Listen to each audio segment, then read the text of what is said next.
only place for everything Vikings. 6, 1, 2, Vikings.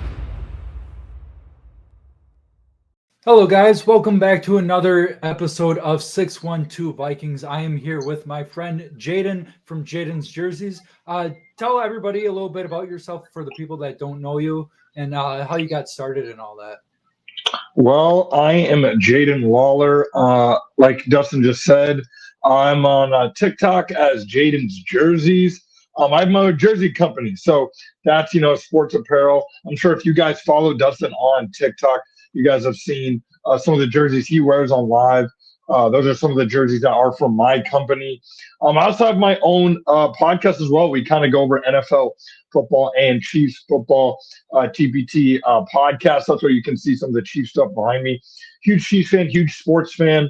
I've had the privilege of interviewing Dustin along with some other NFL players, and really love the game of the NFL and sports in general. So it's an honor to be on the podcast. A great podcast, 612 Vikings. So I'm ready to get into some football here today. Awesome. Yeah, we're going to talk a little bit about the Vikings, and we'll kind of get into kind of like your backyard, where we'll talk about a little bit about the Chiefs too. So let's get right into this. So first question for you. So if you were the GM of the Minnesota Vikings, if you were Kwesi Mensah, you have a lot of options on the table as of, the free agents this year, what to do with Kirk Cousins, Danielle Hunter, stuff like that. Now, a little bit ago, as of the recording tonight, Sunday night, we have a little inside scoop about Kirk Cousins where he's going to test the free agent market. So if you were the GM, what do you do with a guy like Kirk Cousins and a guy like Danielle Hunter?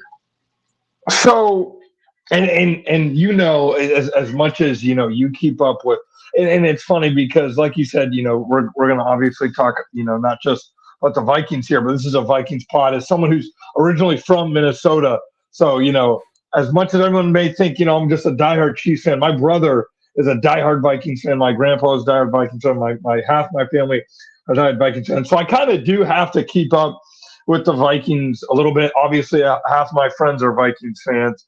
So it is interesting kind of keeping up with some of the moves and what's been going on with the Vikings and paying close attention to it, because it's always interesting when you go into an offseason and you need a quarterback. Yeah, it's kind of nice when you need wide receivers like on the Chiefs, stuff like that. When you kind of have that handled, it's more relaxing.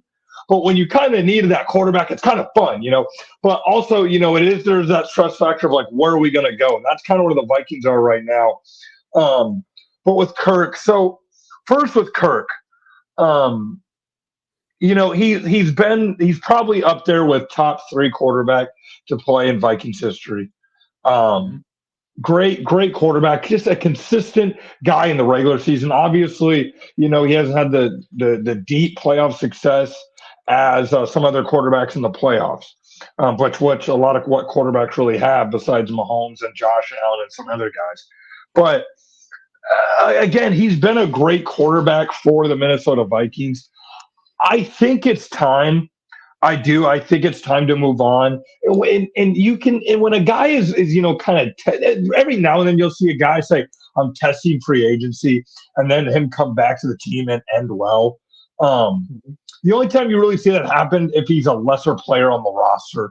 You see like guys like McCole Hardman say, I'm testing free agency, may sign with another team, then wind up back on the team a year later or whatever it may be. You see that in case all the time from different positional players. But when it's your quarterback, how many times do you see them say, hey, yeah, I'm going to go listen to other people. It's almost like the dating scene. Like, I'm going to go date some other people for a little while, and then I'm going to come back to you. If it works out, over there with the Falcons or whoever, I'm going to stay over there and kind of go with them. But if not, then I'm just, we'll see what you guys offer me. So I think that when you kind of are there, I think it's over. I really do. I think the Kirk Cousins experience has came to an end. And again, it's almost like how I was with the Kansas City Chiefs. I hated to see it happen with Alex Smith. And again, I didn't know Mahomes was going to be Mahomes, but it was time. It was time. And I know you guys have mentioned it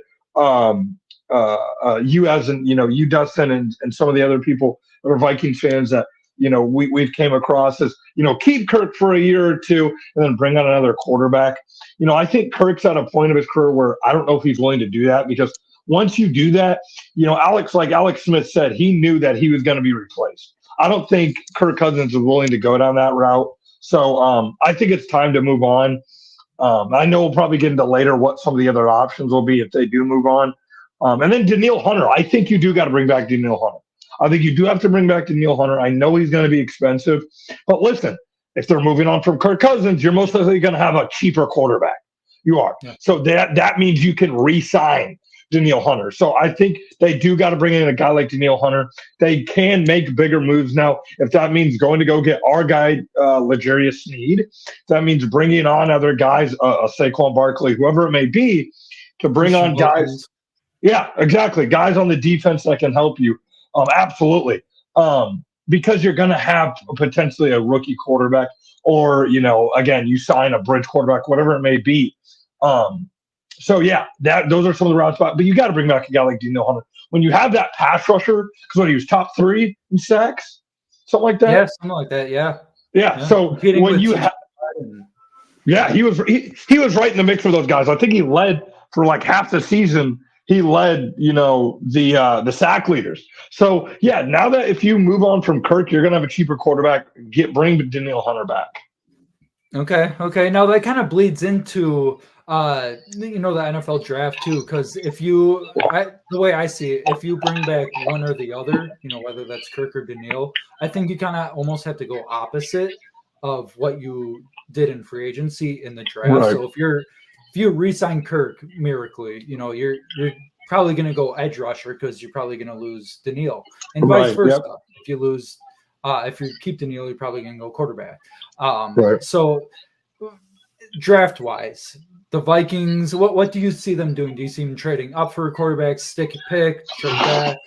Yeah, and so again, this is what is so interesting is, this is it's weird because growing up a Chiefs fan, this is what it was like a couple of years ago during draft time for me, where it was like, and actually, the draft obviously matters. We've obviously seen from the Chiefs that the draft matters. Pacheco, these guys, obviously the guys that hit in later rounds.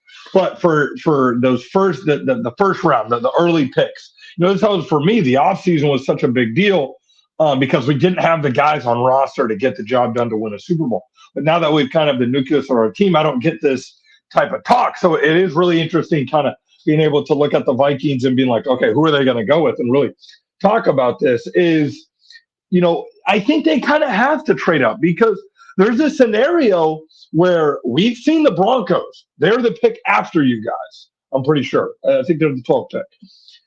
They want JJ McCarthy.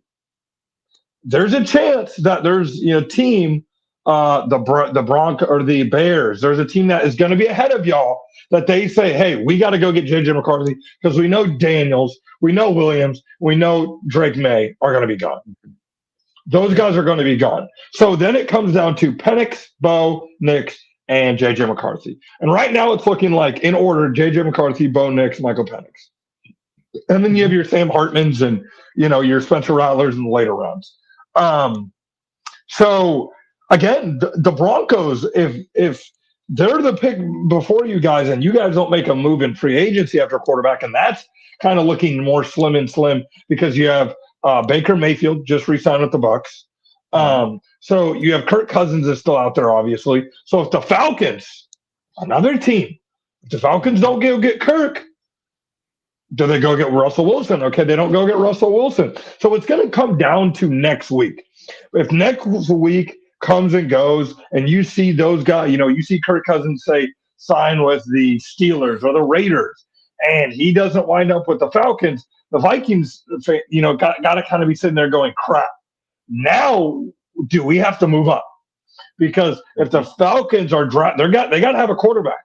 If they go get one of those guys, it's going to be potentially JJ McCarthy, or it's going to be potentially Bo Nix, whoever the Vikings are kind of leaning towards. I don't really know who the Vikings have leaned for. I haven't really heard a lot of the rumors who the Vikings are for. That would be something more of what you would know, because they have kind of stayed discreet on what they want to do. Me personally, when you're asking me, I think they do have to move up. I think they may have to move up a couple spots to go get a JJ McCarthy so someone doesn't snag him. Now, if I was the GM, honestly, I would try to do everything in my power. If that's a sign and trade with Daniil Hunter or whoever it may be, to go get a Jaden Daniels or Drake May, I would do it. Again, the advantage of having the quarterback. And we know they already got Justin Jefferson, but the advantage of having the quarterback on your roster is coming from a guy who has the quarterback on the roster for years, just not having that guy and having a great roster. The Chiefs had great rosters for years, but never having the quarterback to get it done, but being able to have the quarterback to get it done, because we saw what happened within a year of going from Alex Smith to Patrick Mahomes. You were an AFC Championship team, and then you were a Super Bowl winning team with almost in a calendar year. So, that's where I'm at, is just go get your guy, go get your franchise quarterback, whatever it takes. If you believe that's McCarthy or if you believe that's Drake May or whoever, do everything in your power to go get that guy. Go get him.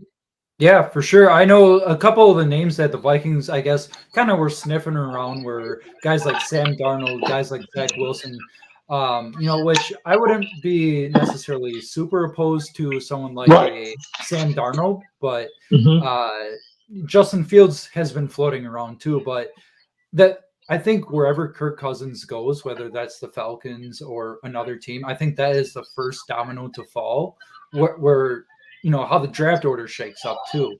Because Kirk Cousins to the Falcons, that could shake up how, what the Chargers pick, what whoever else is ahead of the Vikings. Because you get your guy, you don't need to worry about a rookie quarterback then. Right. But if he goes to like the Raiders, someone that is behind the Vikings, and then they're picking a quarterback, and the Vikings are SOL.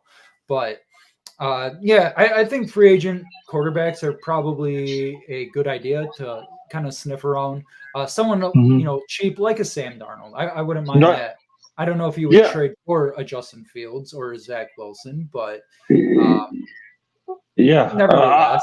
And I 100% agree with you on that, because if you do go get like a Sam Darnold, or you do go get a veteran, a Gardner Minshew, whoever it may be, a guy where you can sit there and you don't feel like you have to rush that rookie quarterback out there. I know that, there was some reports on Justin Jefferson saying, hey, I just want to have structure at the QB position.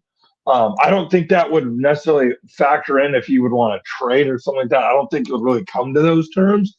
If you did say get like a bridge quarterback for a year, then bring in that starter, because at least there's a plan there. You still have a plan. You can go up to Justin Jefferson and say, hey, we're going to go get this guy who can still play good football for a year, kind of develop our rookie quarterback, because he may not quite be ready. And then we'll get him out there. Again, Bo Nix, and with Bo Nix and Michael Penix, at least with those guys, they've been around. They're 23, almost 24 years old. Those guys, you can kind of throw out there, they've seen it all. They've been playing high-level Division I football for 5 years. So they've seen it all. They've played with some of the best players in the NFL right now in college, or played against in college. And those guys are in their third or fourth year in the NFL. So these guys would be rookies. So they've kind of, been around. JJ McCarthy, obviously, he's a little bit on the younger side. But I wouldn't mind the Vikings, if I was a Vikings fan, going to go get a bridge quarterback for a year. And if you have a plan, don't go get a bridge quarterback. Don't go get Zach Wilson, and then that's it. You don't have that rookie quarterback or whatever. No, if you're going to do that, again, don't say, well, there's next year's draft or whatever. Go get your guy now, because this is a deep QB class. Yeah, I know there's been some rumblings too on Twitter and some Vikings insiders saying, the Wilfs, the Vikings owners, aren't super thrilled with what our GM has been doing as of recently, whether that's his drafting or signing free agents, whatever he's doing, they're just not super thrilled with it. So I think this is the year to kind of not make up for what you've been doing, but kind of Right. prove that, I know what I'm doing. I'm going to make this right, stuff like that. So it kind of bleeds into my next question here too. If Kwesi does make all these necessary moves, he gets the Vikings, I don't want to say relevant, but makes the right picks, gets a quarterback high, JJ McCarthy, resigns, the right people. Right. How do you think the NFC North would shake up, given that the Vikings are, let's just say, like a mediocre team? I don't know if there's playoff bound. I don't know if they're going to be fourth in the division, but how do you see the whole division shaking up for the Vikings? Yeah, so I had the Vikings actually winning the division last year. Obviously, even before Kirk got hurt, they started out shaky. The defense just wasn't there. Some of the boneheaded mistakes ended up getting them. I don't necessarily think they'll have that problem this year. Yeah, those turnovers were hurtful. Yeah, hurtful. Yeah, just every I feel like the first 6 weeks, it was just every game where it was just like, oh my gosh, no way they just made the same mistake again. So you had those things. I don't think you'll have that necessarily problem because it's kind of hard to have those type of balls to bouncing that way for back-to-back seasons. But I do think, again, if they go with a JJ McCarthy, you're gonna have the bumps in the road. And to be honest with you, as much as I hate to say it, because these two fan bases can be very obnoxious. Detroit and Green Bay are on the rise. Those two teams are on the rise, and the Bears are on the rise too. Again, we got to see what the right moves they make in free agency this offseason because they have a lot of money. They got the money to spend, so we'll see if they make the right moves. I'm not quite worried about them just yet. Obviously, I think Caleb Williams is going to be a fine quarterback in the NFL, but I don't think he's going to come out and throw 50 touchdowns like Mahomes. But I think you'll definitely see some glimpses from him if they can put the right pieces around him. But I think they're third. I think they're right there for third or second in the division. The team I actually think how the NFC North shapes up, as much as I hate to say it, is Green Bay. I think Green Bay is I think Jordan Love, and they have money to spend too. They have money to spend too, and I think they're going to bring in some weapons for Jordan Love.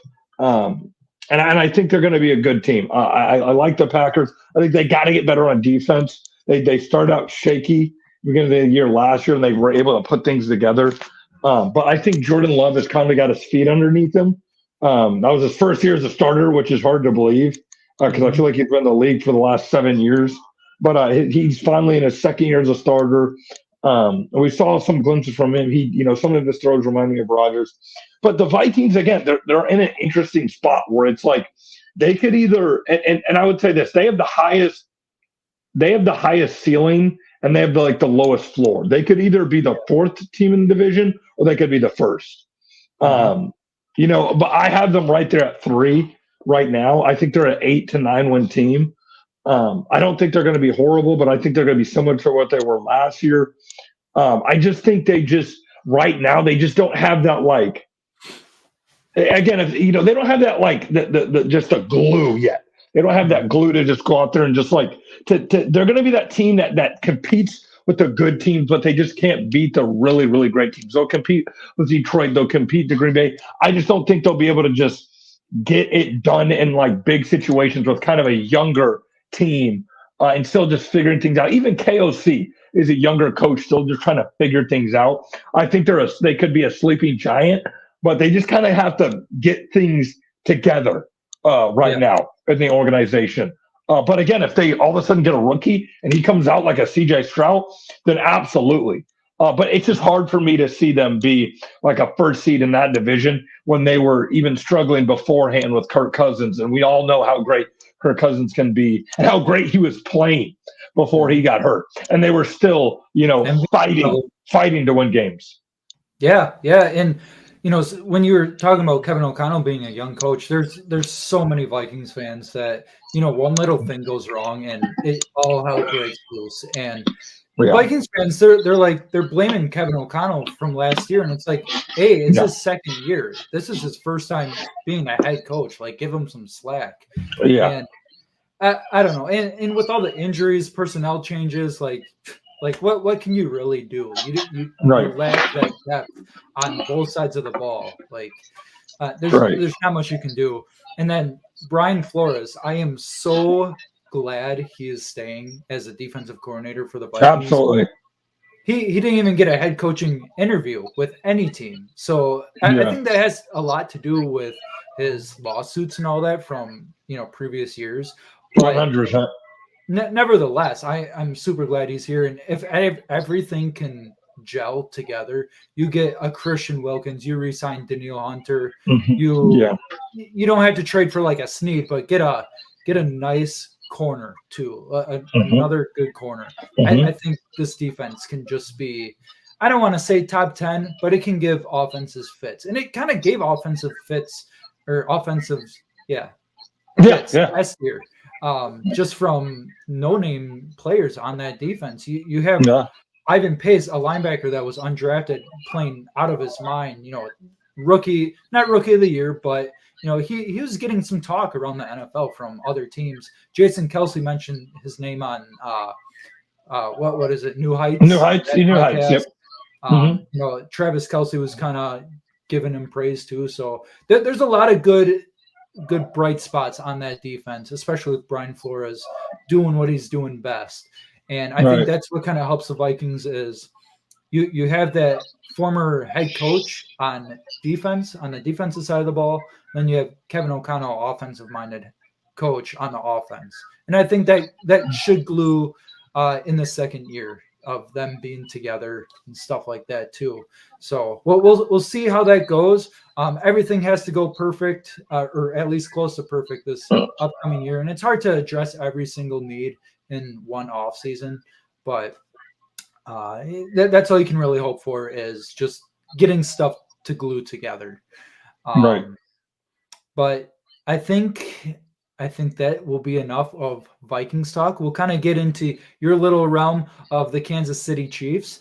Now you were kind of alluding to before the L'Jarius Sneed. Do you let me ask you this? Do you think that there's a real possibility of him getting dealt somewhere, or do you think he'll find a long-term contract with the Chiefs? And what do you think that asking price would be for L'Jarius Sneed? So 100% he could get dealt. We've seen in the past, nobody's safe but Patrick Mahomes and Travis Kelsey. And now we've kind of seen it's Chris Jones as well. Nobody's safe but those three guys. Again, the Chiefs are all for, again, if there's a trade that can be made, look what they did for Travis Kelsey. They were able to bring in Trent McDuffie, who was all pro and a Pro Bowler, for Tyreek Hill. They were able to get those guys. They were able to bring Pacheco. They were able to bring in George Karlaftis. Those are all from key starters on a Super Bowl winning team, a back-to-back Super Bowl winning team from the Tyreek Hill trade. So absolutely he could be dealt. 100% he could be dealt. Do I think he'll be dealt? Probably not, because I know that the Chiefs are asking a lot. They're going to ask at least for a second-round pick and at least probably for a fourth or fifth-round pick. So they're going to ask for at least multiple draft picks. They're not, unless it's a first-round pick, but they're going to ask for multiple picks. I don't think they're going to ask for multiple seconds, but they're going to try to get multiple because they have all the leverage. When you have a guy who, again, and people can say, well, this is really just a Chiefs talking me. He had the best cornerback season probably since the 2009 Darrelle Revis season, where Darrelle Revis went through Randy Moss, Calvin Johnson, Dwayne Bowe, just went through all of these top receivers and allowed 0 touchdowns. I mean, I think it was 297 passes and passes thrown his way and 0 touchdowns. Wow. So that's crazy. When you allow 0 touchdowns on the season, and I think you only allow 1 or 2 first downs the whole year, That's very impressive. And you didn't let a play over 15 yards. I mean, that's very Mhm. impressive. When you went up against just Jamar Chase, Garrett Wilson's, AJ Brown's, and you held them all under 40 yards. Every last one of them, like Devontae Adams, you held them all under a touchdown and 40 yards. Stephon Diggs, and it wasn't just okay. He did that in the regular season. Then he says, okay, I'm going to do even it better in the postseason. I'm going to shut down Tyreek Hill. I mean, oh my God. Let's be honest. It wasn't even like he just shut down Tyreek Hill. He embarrassed Tyreek Hill. Even Tyreek Hill tweeted, he was like, yeah, I got ran over. Like, I got to give it to my man Snead. I got ran over. So I think the asking price is going to be high. So that's why I don't know if he'll necessarily get dealt. The least I could maybe see him getting traded for is just a second round pick. Mhm. I'd be very shocked if it was like, oh, he got dealt for a third or fourth. Because again, they do have him for this season. And I would like to see them get it done long term, a 3-year deal, 4-year deal. But you also got a lot of great players coming up for the Chiefs contract wise. Nick Bolton. We all know how great he was. He was a little banged up this year. Creed Humphrey, probably the best center in the league now that Jason retired. Shout out Jason Kelsey on a great career. He's one of the best centers. So you have a lot of guys coming up that have contracts. Like they have to be signed. Pacheco, Trent McDuffie, those guys in 1 or 2 years are going to have to be signed. So, but you still have a guy like Trent McDuffie back there. But I do think that L'Jarius Sneed can 100% be dealt. And it wouldn't be necessarily a bad thing. I see a lot of Chiefs fans being like, no, we can't trade him. I'll take the draft picks. And again, I know Brett Veach is going to work his magic and get another good corner, or he's going to be able to bring in more great players. He brought in Mike Edwards, who was, I thought, horrible with the Tampa Bay Buccaneers. I watched him play in person versus Kansas City Chiefs, getting burnt after play after play. And I was like, this guy stinks. Comes to Kansas City, he has the 2 longest plays in the NFL last year on defense. I'm like, this guy's a ball hawk. This guy balled out. So I think Brett Veach just has a knack of bringing guys in. And Steve Spagnuolo, what he's been doing right now with some of these guys is absolutely beautiful. So, shout out those 2 guys, Brett Veach and Steve Spagnuolo, to just getting their guys and knowing how to coach these guys up. So, yeah, I think he could get dealt. Yeah, the thing is too, like even if Snead does get dealt, McDuffie is awesome too. Like I think Right. Snead and McDuffie were probably top 3 cornerback duo this past year. If They're not probably the number one. best. Yeah. Exactly. So I wouldn't worry too much about it if Snead did get dealt because you still have a really good corner on the other side too. That probably could be a number 1 corner on the Chiefs, and probably deservingly so. Yeah, I agree. And the thing is, too, real quick, is you also have where you saw Justin Reid, who I was the biggest critic of, and you have Shamari Connors. You have some of these lesser-known guys making plays in the backside, and it's like, well, dang, are these guys really top-notch guys? I don't know if it's necessarily top guys. When you have Chris Jones, who had 12 sacks, you have George Karlaftis, who had 12 sacks, and then Charles Omeni, who's on the defensive line playing well. Mike Dana, who was up there, I think almost had 10 sacks. Those guys are creating pressure where the quarterback is having to throw off his back foot, and those lead to interceptions. So I think it's also George Karlaftis and these guys on the defensive line who are playing good football as well. So shout out those guys. Yeah. And I honestly, I don't even – yes, I would love L'Jarius Sneed on the Vikings, but not having a 3rd-round pick, if the asking price is a 2nd-round pick, the Vikings are picking in the 1st round, and then it's going straight to the 4th. Yeah, you could probably trade up into the 3rd, but you're going 2 whole rounds without any picks. And that I don't know if that would be super smart, and I know Kwesi likes to have his abundance of draft picks. So, whether he goes to Detroit, which I would definitely hate, but it could definitely happen. Or what other team he goes to as well. But yeah, I would absolutely love that man on the Vikings, but I don't see it happening by any means. But anyway, we'll get to our last question for you here too about the Chiefs, and then we'll kind of end the show here too. So, wide receiver market for the Kansas City Chiefs. They I don't know, that group somehow got it done this past year. Right. Patrick Mahomes kind of struggled a little bit without having his true number one guy. Right. Who is someone that the Chiefs, that either you think the Chiefs are going to get, or that you personally think that the Chiefs want to target for in the wide receiver market?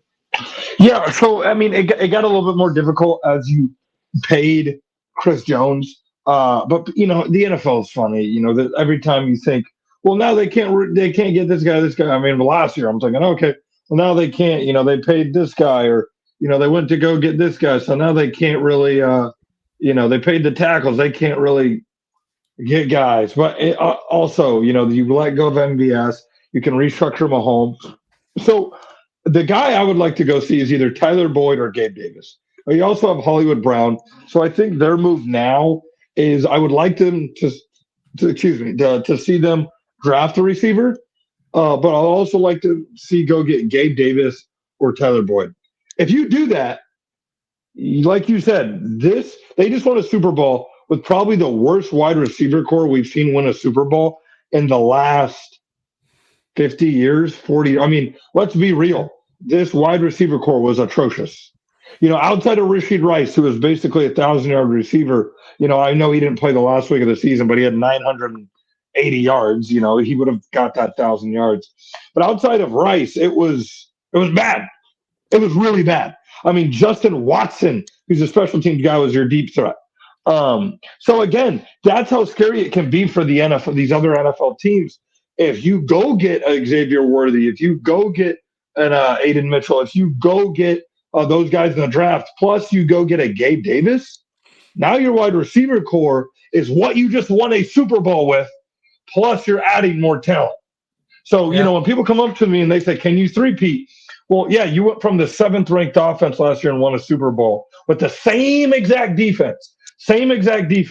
Now you're adding to your offense, who could potentially be, again, a top 3 offense.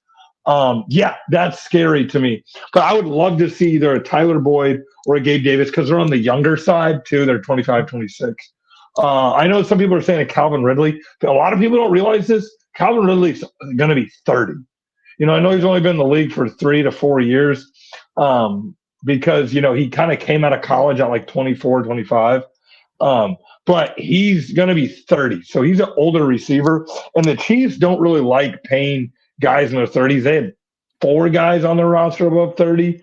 And that was, again, Travis Kelce and some of the better veterans. And you had, your long snapper. So they don't really like paying guys above the age of, like 28, 29, unless you're Chris Jones. So Tyler Boyd, my order would go Tyler Boyd, Gabe Davis. You have Hollywood Brown as well. I know I got my OU shirt on. Hollywood Brown, I know he's kind of struggled in the NFL, but he's a guy that can get open down the field. And then Curtis Samuel. Really like Curtis Samuel. I'd like to go him. Another guy is Osborne, KJ Osborne. I like KJ Osborne. Yeah. So I would like to see him maybe in a Chiefs uniform. So, yeah, again, if you can go get I think they have to go get 3 receivers in this offseason, 2 in the draft and 1 in the one in free agency. And I think you were set up to win a 3-peat. Yeah, for sure. Though the one thing I do want to say about KJ Osborne, you just got to be careful about the inconsistencies. This last year, he just kind of had a drop problem, but you'd probably fit right in with the Chiefs with the drop problems. But, yeah. No, I think he would be a good wide receiver for the Chiefs if he can just not drop the ball like he did this past year. So, I think a lot of Vikings fans saw that he could be a 1, a 2, definitely a really good number 3. But yeah, the Chiefs can definitely go for like a Gabe Davis, a Curtis Samuel. He doesn't even have to be a true wide receiver 1, just someone that can catch the ball. You just get open. Get open. Literally just get open. I mean, we just won a Super Bowl of, obviously it was a, grind your teeth. That's what I think is so scary is like, imagine the Chiefs offense if they just had guys who are just getting open. This could be a team that just is dominant because, you don't have to rely on Travis Kelce every play. You have Rice now who just has the great yak ability. And then you just, you keep your gadget guys, you keep your your Tonys at the end of the roster, and you keep your McCall Hardmans kind of, hey, go in there when we need a jet sweep. And your Watsons when it's like, okay, we kind of need, that little just that slot guy, Sky Moore. We need that slot guy. So yeah, absolutely. Sure. I feel like an underrated move that the Chiefs need to make too is either drafting or signing a tight end. Like he doesn't have to be a starting caliber guy, but someone that, we don't know if Travis Kelce's going to retire next year, the year after. I feel like the Chiefs have to be prepared for that. And I think they know that too. But, I'm not saying that they're going to get Brock Bowers or anything. But, and I would love that. I'm not going to lie to you. I would love that. There was a way where they traded Snead for, a team. And again, with the Bears or something like that, the 9th pick overall, and they got Brock Bowers. I would be very happy because they had that Kelce replacement. Because there's some good tight ends in the draft. Shout out University of Central Florida tight end, Alec Holler. He would maybe be a later round pick guy that they could develop into something. I'd love to see my boy Alec, from Orlando. I got to shout him out. I'd love to see him in a Chiefs uniform. Yeah, that'd be cool. Just cheer on your friend. Would you get like a jersey of him too if he went to the Chiefs? Absolutely. I would love to see, the old edge, / life hoops. Those are he played with me at AAU. So I'd love to see him, and he's doing well. So I think he can make some noise. The team gives him a chance in the later rounds to go make some noise on a team, really develop under a guy like Kelce. I think that would be awesome. That would be great. You can say, hey, my best friend is friends with Travis Kelce. Right. There you go. Yeah, there you go. Awesome. Well, that's all I have for you tonight, man. I appreciate you coming on here and talking some Vikings, some Chiefs. I'll definitely have to get you on here again sometime soon. Maybe closer to the draft if you're up for that. And we can talk some NFL draft or even a little bit after that too. So appreciate you coming on. And we'll see you later. All right, man.